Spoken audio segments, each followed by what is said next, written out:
to the world. Subscribe now to the Hot 97 YouTube channel. It's Ebro in the Morning with Laura Stiles and Rosenberg. It's Ebro in the Morning. Laura Stiles, you know, she's pregnant, so she couldn't. She falling apart out here. She final hours. She in the final hours. She falling apart. She's in the last 6 weeks, so she was trying to hang on for this conversation, but she was nodding and uncomfortable and all that. So much love to her. And Rosenberg is on assignment. I think he's working WWE right now, plus Yom Kippur. Shawnee Coach is in. Our friend Dana's here, and Michael K. Williams. Everybody knows they got a new movement, Crew Count. Hip us to Crew Count because this is right in time for voter registration. So, Crew Count was started kind of a brainchild is thinking about gun violence in the city, thinking about the current state of affairs with police violence and over-policing of communities, and recognizing that we continue to elect what is called, quote unquote, progressive candidates, but very little seems to change. So the inspiration is in 2003, Mayor Bloomberg and Commissioner Ray Kelly started what's known as the gang database, and they were nefariously adding Black and brown, predominantly young men's names into this database.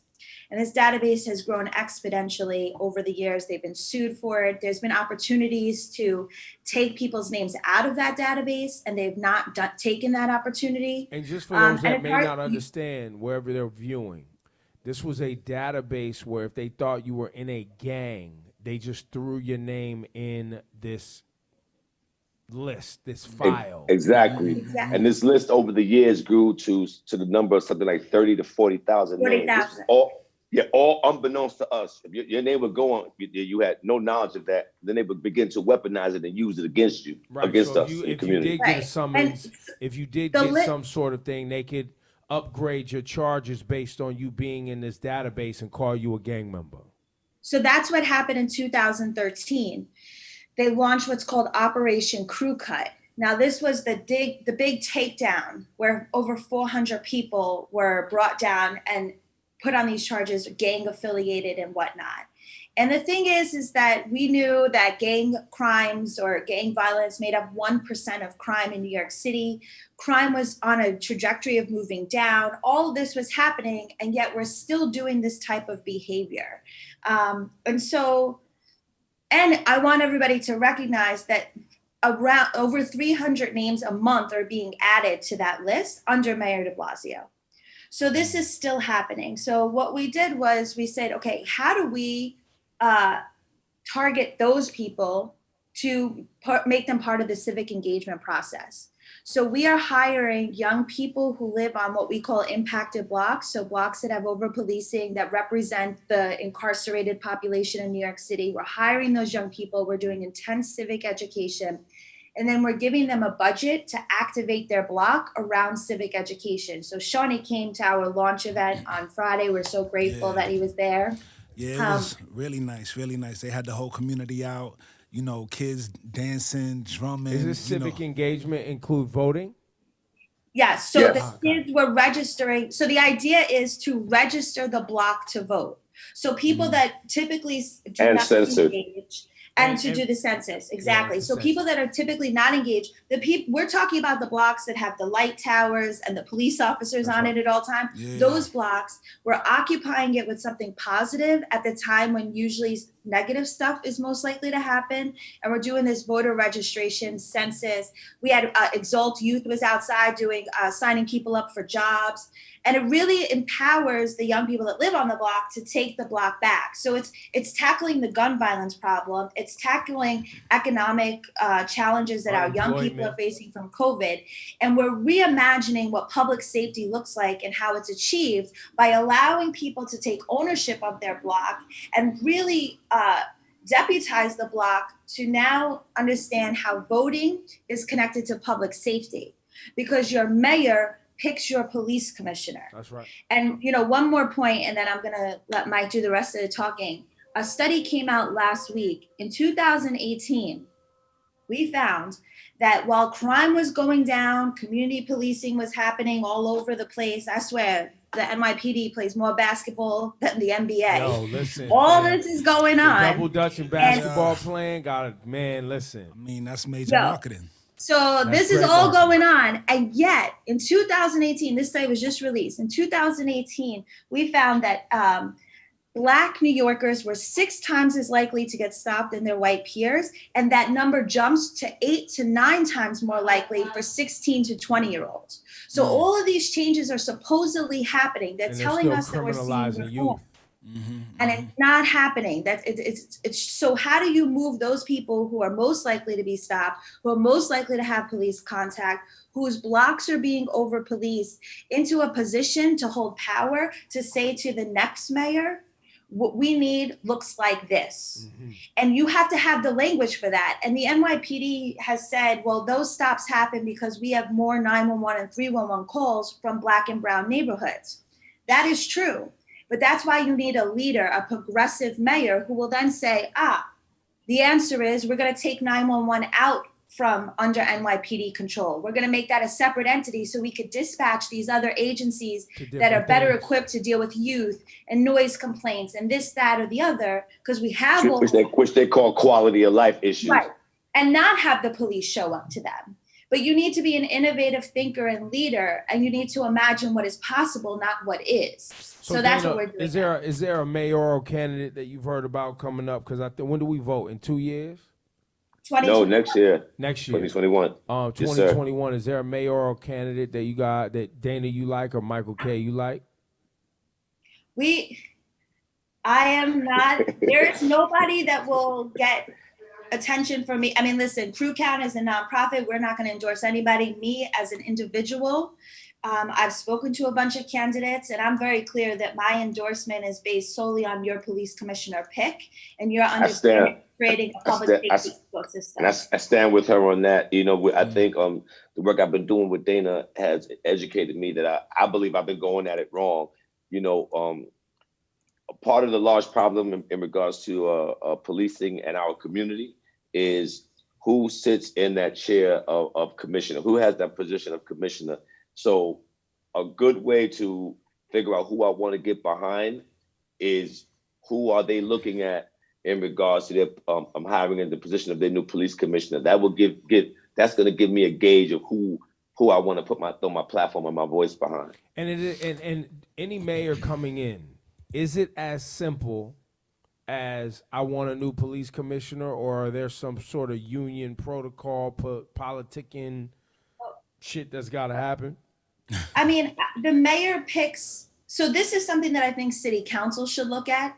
Why is it that a mayor comes in and gets to pick the school chancellor, the police commissioner, all of these big positions that really impact quality of life for New Yorkers with absolutely no oversight?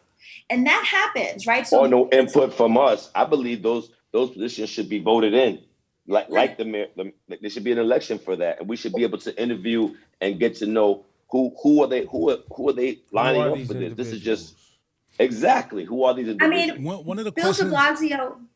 No, I was just going to say, one of the questions on that note, too, is how do we hold the mayor or the candidates accountable, which always seems to be the issue? Because I feel like it's one of the reasons why I'm always discouraged when I think of politics is because they give us these promises, they speak on what they're going to give us, and then as soon as they get the position, it's like, oh, there's all this red tape, and it's kind of hard, and it's due process. Well, so how do we now hold them accountable? There's always red tape. It's always hard, and nothing happens overnight. That's of forever. Course. Yeah. And by the way, at the highest levels of everything, whether you're buying a home or you yourself are an executive at a corporation, being able to pivot a large organization always takes time. So I disagree with you, Ebro. I totally disagree with you. I think that what it takes is courage. Mm-hmm. And one of my young people, she's 15 years old. She lives in East New York. And we had candidates come and talk to the kids over the summer for our summer youth employment program, which we raised the money privately and facilitated privately. So when, the city was talking about cutting summer youth programming, but adding police into those neighborhoods, we took action as private citizens and nonprofits to fill in the gaps. And we had a candidate come, and my young person, 15 years old, she said, are you willing to lose your job to do what's right? So we need a candidate that chooses reform over safety. And I'm not talking about public safety, I'm talking about political safety. You need a candidate that says, I will do what is right, I will take risks, and I will reform, even if that puts into jeopardy my reelection or public favor. And that takes courage that we have yet to see. And so that is, remember, Bill de Blasio ran on a police reform platform. That was his entire platform, was police reform. Now, what the reform that's but happened getting back to what Shani end, asked right? about how Like do we hold there's been some reform, there's been some change, but has it been to the degree that our expectations were there? And I would say no. Right. No. It doesn't often happen. Well, but getting that's what back I'm to saying. Shani's question, It's to how what degree? that's a Because good question. How do we hold the mayor accountable, though? We're being dishonest when we think that these things can happen overnight. You're being dishonest. Yes. You're being dishonest when you don't factor in wrongful termination, when you don't factor in unions that are in the way, when you don't factor in the meeting about the meeting that gets the meeting to have the vote, to have the meeting, to get to the meeting, to get to the recess that is a month because everybody's on vacation. That's all the to due get process. to the meeting, to get to the vote, to get to the thing. But that's all the due process that we keep talking about. But for some reason, they move real quick. As soon as them buildings was burning, the meetings that led to the meetings became just a meeting. Exactly my point. That's exactly my point. But we're being dishonest when we think that when you follow the political process, that it's not going to take a long time. Right. It's going to take a long time. It takes a minute, and it's unfortunate. But can we? I want to just get an answer. Can we just meditate on Shani's question? How do we, in this 2021 mayoral election coming up, right? How do we begin to hold the candidates, the possible candidates? How do we begin the process of holding them accountable in regards to who they will be putting in positions in the Chandler and the commissioner's position? How do we do that? How do we begin to do that? Right. So that's why it's important to create this voting block, this new block of people that are your vote. When you create a voting block, you have influence, right? And so we know that the Black vote in Brooklyn is Mayor de Blasio, Governor Cuomo. That is one of the biggest blocks that they have, right? Does that block also include the voices of the young people that we work with? Does that block also include the ideas of those young people? So we're creating an entirely different agenda, a public safety agenda. We're laying that out from the perspective of the young people that are most impacted by over-policing and by gun violence. And we're going to couple that with not just the mayor, going to city council candidates and saying, we need a bill on the floor. We need legislation on the floor that there will be oversight for who these picks are. Don't tell me that you're going to desegregate schools. We've been waiting for 7 years for that. We need to see a real plan. There needs to be an agenda put forth by the voting block that we're now creating with the young people that we're working with, who Shani will tell, Ebro, Shani and Mike will tell you, they killed it on Friday, and like they really are the future. Yeah, it was powerful. And holding everybody accountable by even putting that in people's ears. Like, when have you heard anybody discussing removing 911 from the NYPD? Right. That's not even in the atmosphere. When have we talked about city council doing oversight to approve the top positions picked by the mayor? We got to put this in the channel, the airways, so that people can advocate and get behind it. So our young some people of these ideas, a lot of these ideas, they need to start somewhere. And so when you put out the spark, people go, oh shit, we could do that? All right, cool. Because you have new people coming into the political process that don't even know where to begin, to what Shani was pointing out, which is like, it's so overwhelming the amount of shit you got to deal with to get things to change that you end up being discouraged because they don't want you to participate in the change. So they do all of this to discourage you. Correct. Well, which is, again, we'll speak to Dana's point, which is why this coup count, this operation that we're putting together, it speaks to that. Like, can you imagine Ebro having a list of 30 to 40,000 young people that would have normally been on that gang database list, registered voters, and have already sent in their census in the community. If we create a database like that, if I'm not overstepping, then I think what we're trying to say, we create a database that shows the numbers. That's power. Yeah. That's the new revenue that we can then take to our local legislators. That listen, don't make me bust my gun with these, you know what I mean? And don't make us not get behind you. If you want our support, put those bills forth that will show that we are that you have our best interest at heart. And just speaking to that 911, rewriting that 911 call, I was just recently educated that I didn't know personally that the 911 call base, or whatever you call it, the switchboard, is completely owned by NYPD.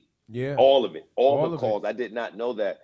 I think it's unfair personally that we are calling our local police officers for my son that has a mentally ill or a mental ill We're issue, asking police to do way too much. Way too much. Way too much. And the reason, but now make no mistake, the reason they accept the new assignments is because that's how they get more money and then run the overtime jokes. So the reason they accept, oh, you want us to do that too? Cool, give us another $1 billion.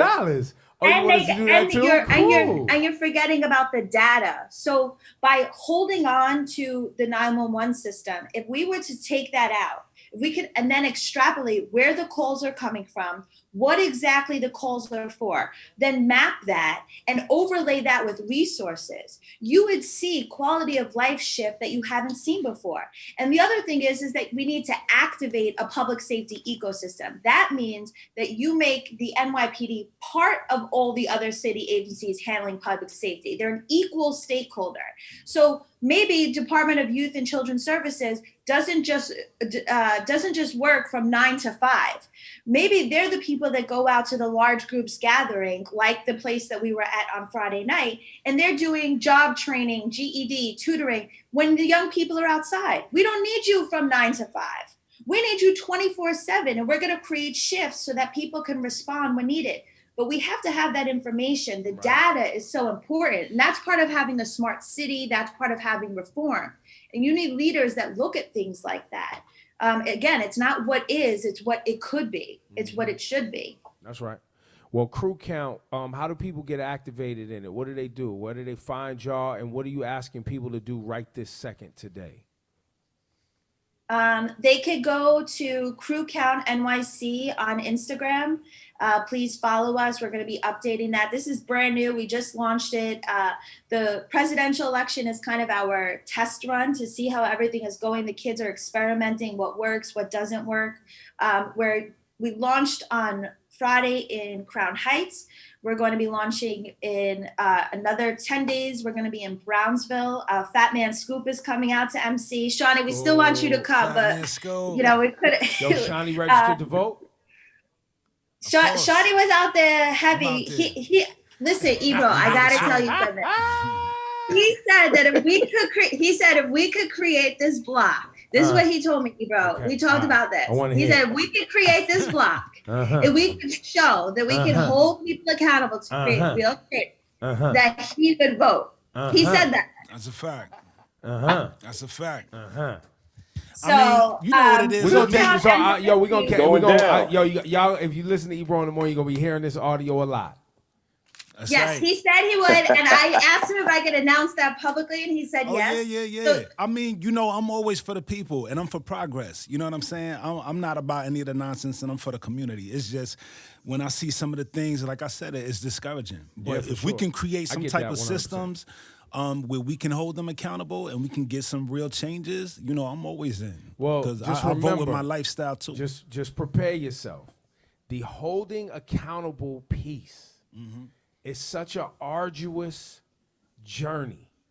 Absolutely. It's worth it. And they do it on purpose. It's just like, man, it's so many things that you'll go through in life where you're like, yo, they dragging this shit out to break me, right? They're dragging this out to either milk all of my money into attorneys. They're dragging this out to break me emotionally so that I just don't even want to be a part of it. Right. Like there's so many things in our that aren't even tied to voting. Right. No, all of it. We saw it in the Breonna Taylor case. They dragged it out, but the reality is I think the lines at the DMV is long because they don't want nobody to drive in New York City. Like, could be. I think they slow it down at the DMV so that we all got to pay mad money to get on the MTA. It could and I be. think they raised the fees on the trains just because they want to keep people that are poor out of the city. Like all of these things are put in place to make it difficult to live. And it's put in place. We know that they have protections. You know, the police have protections. The Constitution is the protection. The protections got protections. The protections got protections. You know what I'm saying? But we got to stay on top of it. I feel like, you know, can I also we have to try something different. We know the definition of insanity. Yeah, I know. You're doing something different. You voting. So we gonna implement some new things.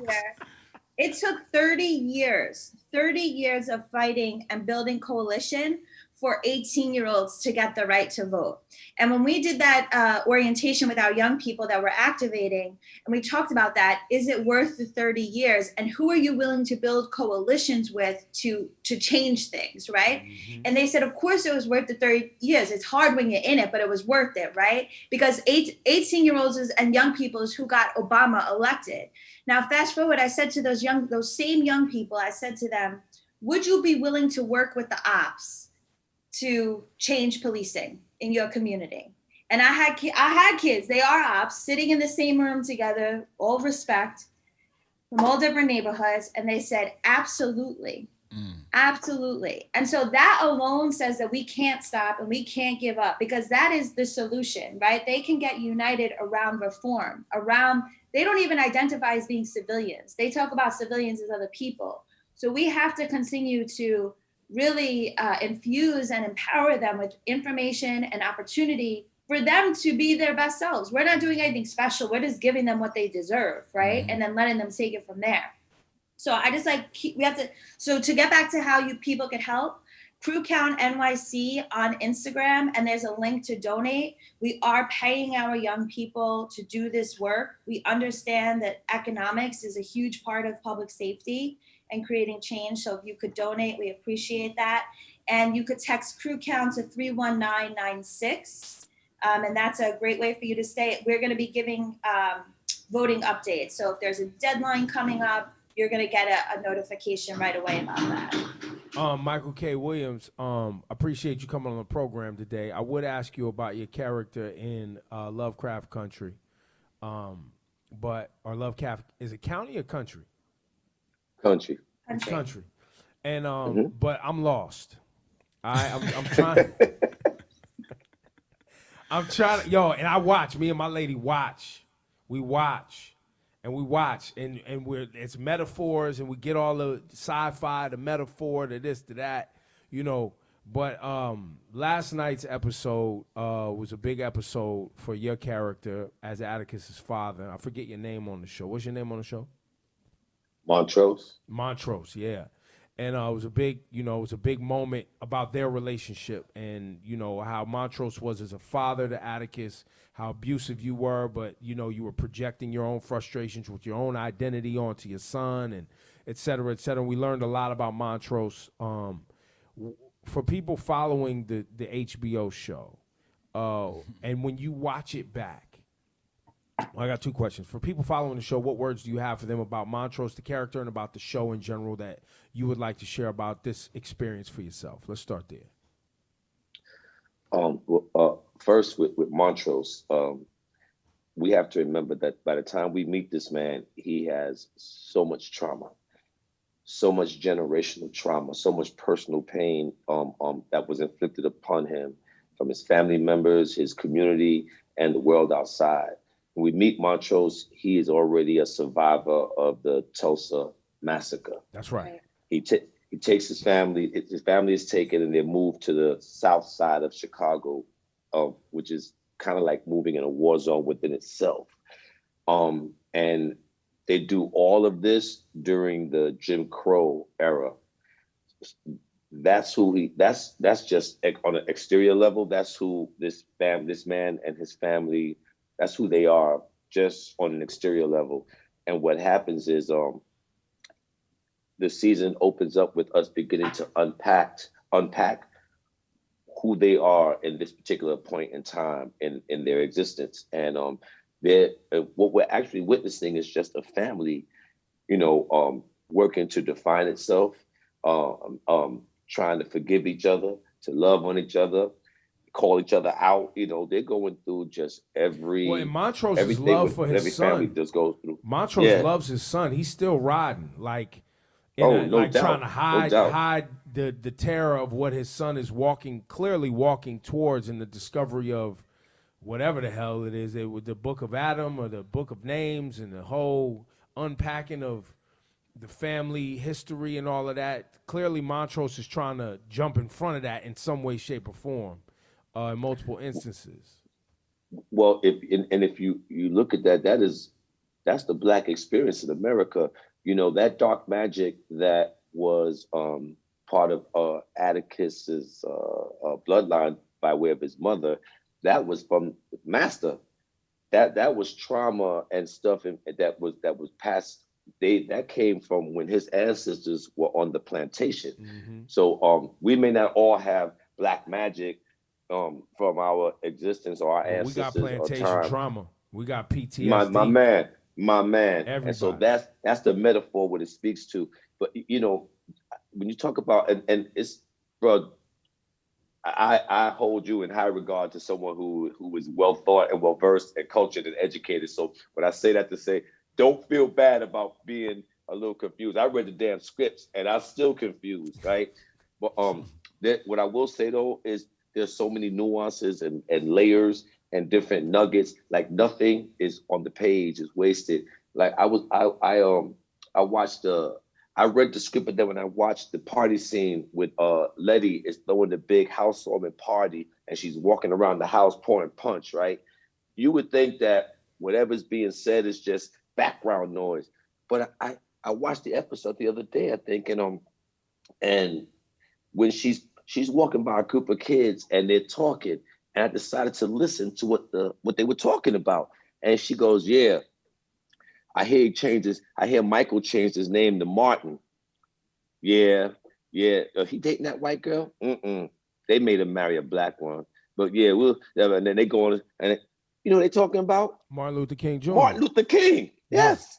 Like people don't even realize that I think it was at 7 or 8 years old, Michael's name changed to Martin, and that was because his father, the father had a brother who died whose name was Martin, and the father, it was Michael Sr. and Michael Jr. But when Michael Sr. lost his brother Martin, he wanted to keep his brother's name alive, so he changed his name to Martin, and then in turn changed his son's name to Martin Jr. Right. And that's so just to let you know how nothing. If you blink your eye with Lovecraft, or it's so much, man. The first podcast I ever turned on, I don't even listen to podcasts. I went to try to figure out this show.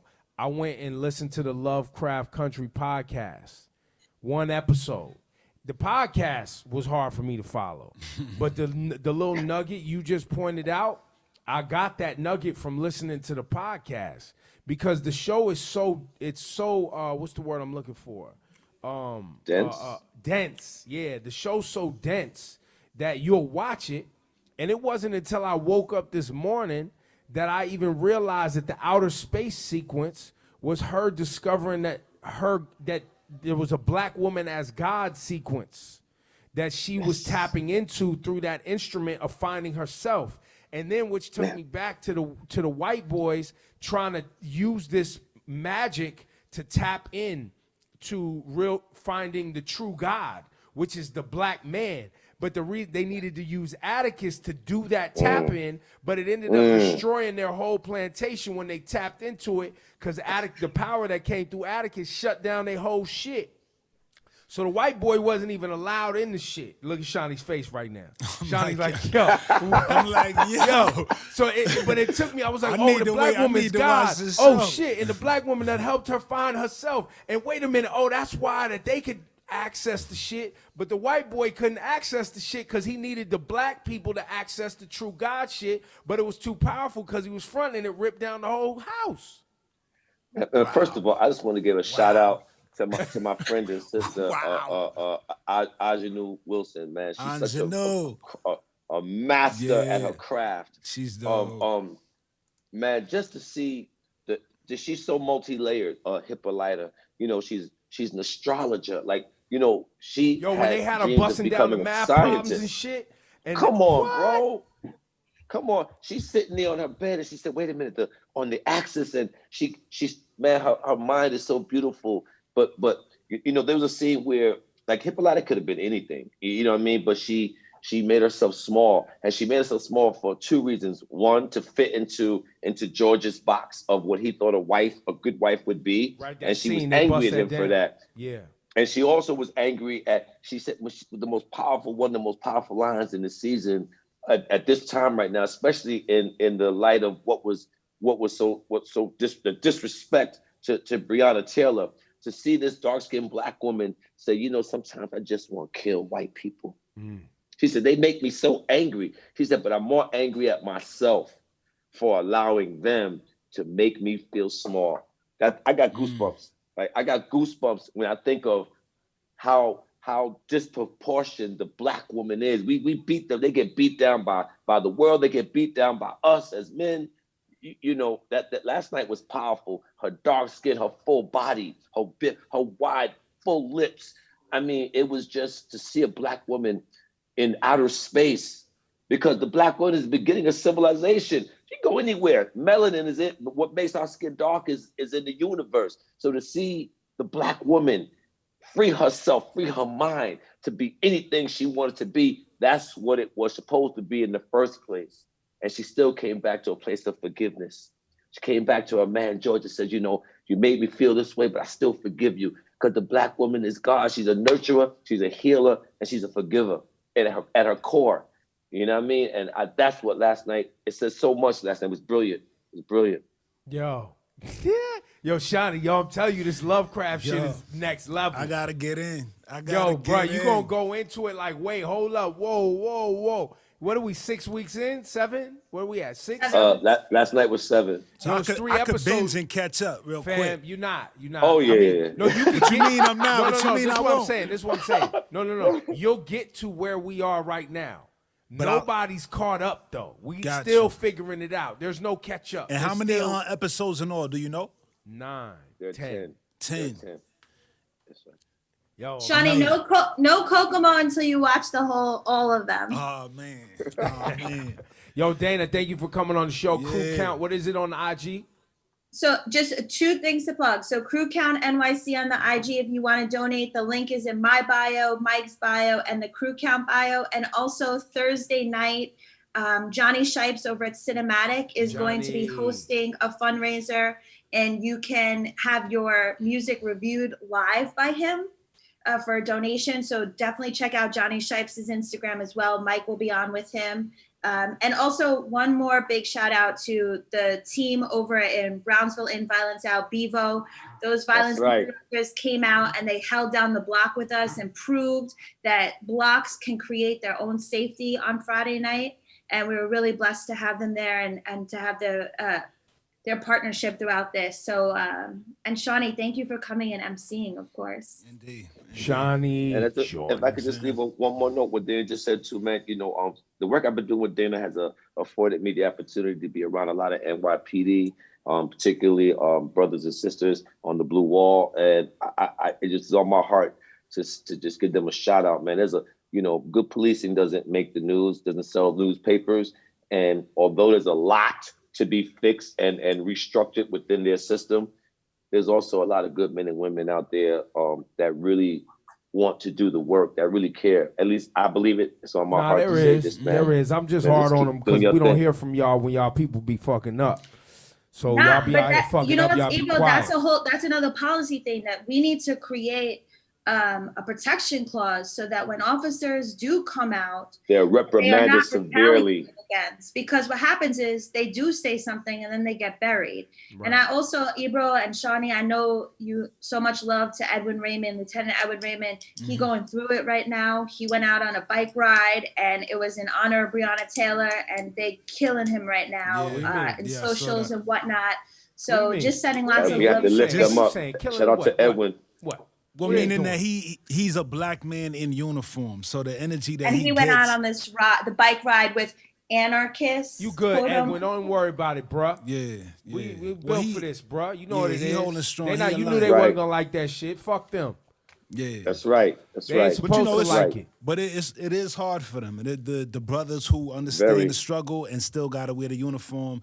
You see them at the protests, standing on the side of the blue wall, but singing along with the chant. Sometimes. Well, how about this? How about this? Crazy. They know. They know. They know it's love. Yeah, they know it's not personal. It's not personal. Facts. It's love. I had an officer over the summer tell me, he was like, I'm standing on one side in my uniform, but I see myself on the other side. Right. And that is trauma that, we 60% of the officers, not brass, but the officers are non-white. So not just black, all different things. And not once has anybody come out, the mayor or anybody else, and said, I want to acknowledge Black people in uniform and the duality that they're facing. Because they're afraid of the unions. They're afraid of the union. The union's run by old white boys and an old white regime. We're going to get to them in a minute too. But like we were saying earlier in the conversation, it takes time. We're going to get to these unions because I'll tell you what, this next mayor that come in, the one conversation we also going to have, well, of the many, but one is we're going to talk about this relationship between that union and the city. And here's the real facts about it. Y'all may not have a contract if y'all don't move right. That union, just to talk about like crew count again. So there's 40,000 names on the gang database. There's only 36,000 members of service in the NYPD. So there's more names, so that's more votes.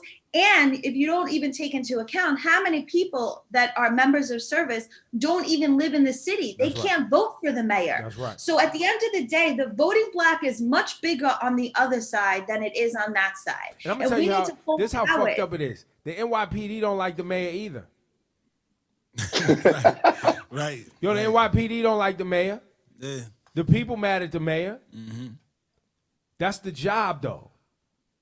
By the way, that's good. Y'all know that, right? This ain't never gonna be smooth. For sure. Whatever mayor we vote in, they not gonna like. The NYPD's not going to like them because they're gonna be with the people for the votes. Well, I would say that a lot of people in the NYPD are ready for reform. It's whether or not we have the political will and the courage. So let me ask you this: why if you're an NYPD officer, do you have to join the union? Do you have to pay union dues? That's a great question, because I've been talking to some officers about that. Because just to be clear, Pat Lynch and the PBA did not consult or confer with any of their members before that endorsement for the president. And the fraternal orders like Noble, the National Organization for Black Law Enforcement, and the Guardians, all of those fraternal orders were created because of Black people in policing not being represented by the unions. So how do you kick that up a notch and maybe start a new union? How do you divest from a union that doesn't represent you and your interests? And I think that that's actually Erica Ford and I were having that conversation not too long ago. I think that's an interesting question. Stop paying your dues. Where's your health care come from? The city. Not from the union, right? No, they're city employees. And so what about their pension? Where's that come from? I don't know. I don't know the logistics of the because I know in our union in broadcasting, when they started moving funny. Shani will tell you the union started moving funny. I didn't even really fuck with the union like that. I just heard they was moving funny and didn't have a 401k set up for the little guys, because somebody had dropped the ball. But now, I get a little bit more paper, so I got a 401k, I got retirements, I got all type of shit moving. But then I heard the little dudes didn't have their money right. So then I started kicking up dust, got everybody their 401k back from the corporation. But I say all that to say that it takes somebody to go ahead and stick these unions up, because these unions don't run shit like that. You know what I'm saying? They get their money from your paycheck because you put it in there. And if they not moving how you want them to move, hold up, I'm not paying my dues. What do I get from you anyway? Because real talk, all you do is protect me if I get in trouble. Right. And honestly, so 2 things about that. One is that they're double dipping. So they're getting salaries from the union and they're getting salaries from the city because they're still on the rolls of the NYPD. So just think about how much money that they're making and in your name. Then the second thing is, yeah, the union will come out if you get in trouble, like big trouble, like, oh, Eric Gardner, Danny Pantaleo. But we need also restorative justice practices within the NYPD. They need healing within the NYPD. There's so much trauma and bad culture. If you do something stupid in the NYPD, like, I don't know, there's a bunch of little things that they could do. The union's nowhere to be found. A lot of these guys don't even want to call their delegates. They don't trust their delegates. So it's like, or when you're Edwin Raymond and they're not promoting you when you should be promoted, right? And by the way, we owe him reparations for what we took away from him when he wasn't promoted when he should be, by the way. Where was the union there? So we only see the union when it's this like high-powered case that costs somebody their life usually, right? And they take it on as a way to maintain and advocate systems of white supremacy and oppression. But the day-to-day stuff, I don't know. And maybe I'm not an officer, obviously. I don't work for the NYPD. I'm not MOS. But it's been my experience from conversations with the police officers that they don't even often call their delegates because they don't trust them or whatever the situation is. So who does the union represent? Right? And what things have they put forward as far as advancing greater public safety and safety of officers? We know if you increase public safety and build that and base that on trust and on healing and on restorative justice and fairness and equity, officers are safer. Their jobs are safe. Right. They are better off for that. So where are those policies? Dana, Michael K. Williams, crew count, go look for it. Shiny Culture, great job. Indeed. We'll monitor Shiny Culture voting soon come. Ebro, I got you. This guy, trust me, we talk every day about it. I'm always down. I'm down for the cause. You know what I'm saying? It started with the whole voting thing with me and Shiny, and anything just started with, man, we have a ancestral obligation for the people who died to get us to this point, because they understood how important it was, and the reason they were being killed was because it's that important. It's the way the shit is set up. So people that look like me and you, they kept us from voting in generations prior because it was important. And so people died and got beat. I could walk my ass down the block and wait in line on a day and check a box and read up a couple of things just on that. You know what I'm saying? That's how it started. But I'm glad we're here today. And now, Shani, and look at it this way. You can go tell Auntie Ann that you registered to vote, and y'all can start talking again. You know I'm down for the cause. You know what I mean? Look. Yo, our aunt across the hallway, Auntie Anna work at WBLS. She stopped talking to Shani. She from Harlem. I mean, she from Brooklyn. She old school. She back, been through a lot. She seen a lot. She back. She was like, what? You don't vote? Yeah, but I got pictures, Ebro. I got pictures. Don't worry. Yeah. Nah. But Shani, do it for the people, baby. Do it for the family. You know where my heart is. That's right, baby. I'm always here. That's right. Yo, love y'all. Talk to y'all soon. Word. No doubt, bro. Love. All right, take care. Guys, thank you. Peace. Peace. All right, love. Later.